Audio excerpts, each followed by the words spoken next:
Bonjour Ivoiriens, Ivoiriennes, chers amis de la Côte d'Ivoire.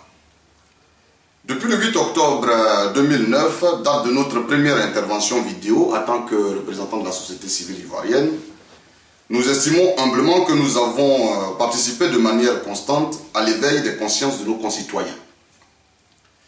Aussi, nous avons fortement influencé le gouvernement Gbagbo à sortir notre pays de cette crise et à organiser une nouvelle élection présidentielle.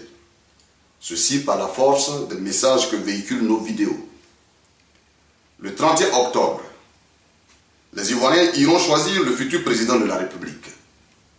C'est pourquoi je trouve qu'il est de notre devoir de remercier les acteurs politiques ivoiriens pour avoir enfin décidé d'une date pour une nouvelle élection.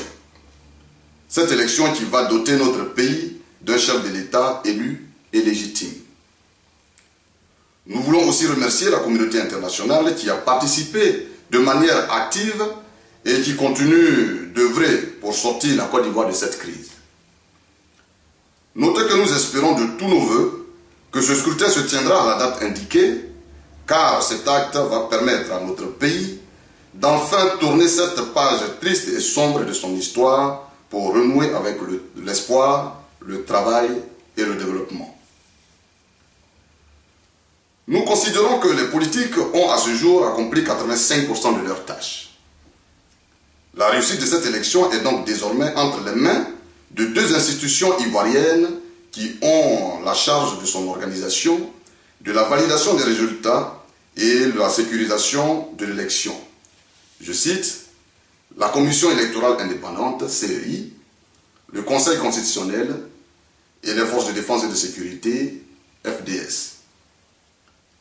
C'est à cela de jouer un rôle républicain afin de permettre aux Ivoiriens et aux Ivoiriennes de sortir unis et fiers de ce grand rendez-vous, pilier de tout développement des États modernes.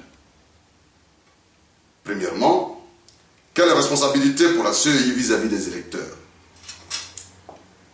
Depuis le 19 septembre 2002, cela fait 8 ans que les Ivoiriens souhaitent une nouvelle élection présidentielle, car ils sont fatigués de subir cette crise qui n'a fait que les endeuiller, les appauvrir et augmenter le taux de mortalité en Côte d'Ivoire.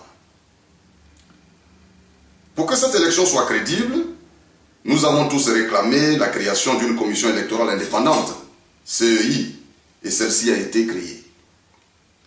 Pour éviter toute contestation, les Ivoiriens, les partis politiques, ont demandé à y être représentés dans cette commission. La CEI est donc aujourd'hui composée de partisans du parti au pouvoir, de ceux de l'opposition, de la société civile, etc. La CEI fonctionne aujourd'hui avec tous les moyens pour mener son action à bien. Il faut aussi noter que tous les membres de la CEI sont payés par l'État ivoirien et non par les partis politiques. C'est pourquoi, chers membres de la CEI, à la veille de cette élection que nous considérons à risque, nous en appelons à votre conscience républicaine. Il est important que vous sachiez que vous êtes dans cette institution pour servir et défendre les intérêts de la Côte d'Ivoire et non ceux de vos partis politiques, et encore moins ceux de vos chefs de parti qui vous ont recommandé. Réfléchissez bien et prenez conscience que les actes que vous allez poser au premier ou au deuxième tour de cette élection peuvent être bénéfiques ou fatals à notre pays. Vous êtes donc à la CEI pour sauver une nation qui est malade. C'est pourquoi nous vous posons cette question. Quelle responsabilité pour la CEI vis-à-vis des électeurs? Notre pays est déjà divisé. Sachez donc que si vous œuvrez au détriment de notre nation, nous irons directement à la catastrophe.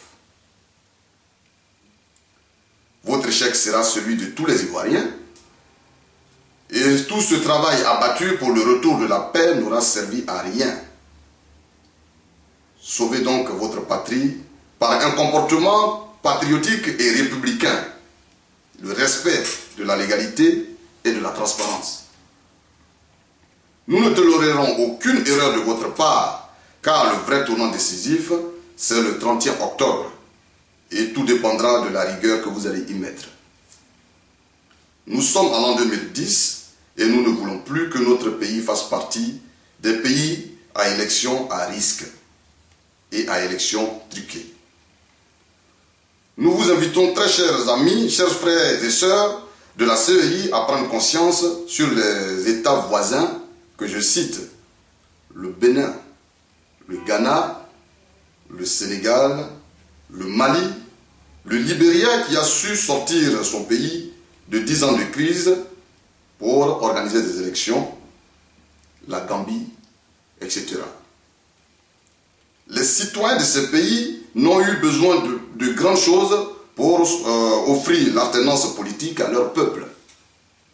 Il vous appartient donc aujourd'hui de démontrer au monde entier que vous êtes de vrais intellectuels et non des partisans de la médiocrité. Deuxièmement, quelle part de responsabilité pour le Conseil constitutionnel vis-à-vis de l'État? Nous savons tous en Côte d'Ivoire que cette institution, cette noble institution de l'État, valide l'élection du chef de l'État et que ce dernier prête serment devant le président du Conseil constitutionnel. Le droit et le respect de la légalité veulent que le président de cette institution soit un impartial. D'où, dans cet état de crise que nous connaissons, il aurait été plus judicieux que le président du Conseil constitutionnel soit issu de la société civile. Malheureusement, ce n'est pas le cas actuellement. Monsieur Paul Yaoundé, actuel président du Conseil constitutionnel, est un membre du bureau politique du FPI, parti du candidat président sortant. Il a été nommé le 8 août 2009 par celui-ci, dont on sait les liens d'amitié qui les lient. Monsieur Paul Yaoundé est également président du Conseil général de Divo pour le FPI. Il est aussi important de signaler que l'épouse du président du Conseil constitutionnel est directeur général adjoint des douanes de Côte d'Ivoire. Enfin, la dernière remarque est de savoir pourquoi, à quelques mois de l'élection présidentielle, le chef de l'État s'est senti obligé de limoger M. Yano Yapo au profit de son ami personnel. Or, il faut le rappeler que la crédibilité du président Yano Yapo, qui a été limogé, ne souffrait d'aucun doute vis-à-vis des Ivoiriens. Notre chef de l'État, M. Gbagbo, a donc jugé bon qu'il fallait remplacer M. Yano Yapo, une personne politiquement correcte, par son propre ami Yaoundé. Nous voici que les Ivoiriens iront le 31 octobre prochain au premier tour de l'élection présidentielle avec un partisan du candidat président sortant à la tête du Conseil constitutionnel. Nous soulevons cette question pour dire au président Laurent Gbagbo ainsi qu'à M. Paul Yaoundé qu'une bonne partie des Ivoiriens ont un grand doute quant à l'impartialité du président du Conseil constitutionnel et que nous espérons que ce choix ne va pas aider au retour à une nouvelle crise en Côte d'Ivoire. Le choix que fait un chef peut arranger ou détruire. J'en appelle donc à la vigilance des Ivoiriens. J'en appelle à l'esprit républicain de M. Laurent Gbagbo, ainsi qu'à celui du président du Conseil constitutionnel, afin que ce doute soit levé. Eh bien, bonne chance à tous les candidats et que le meilleur gagne. Je vous remercie.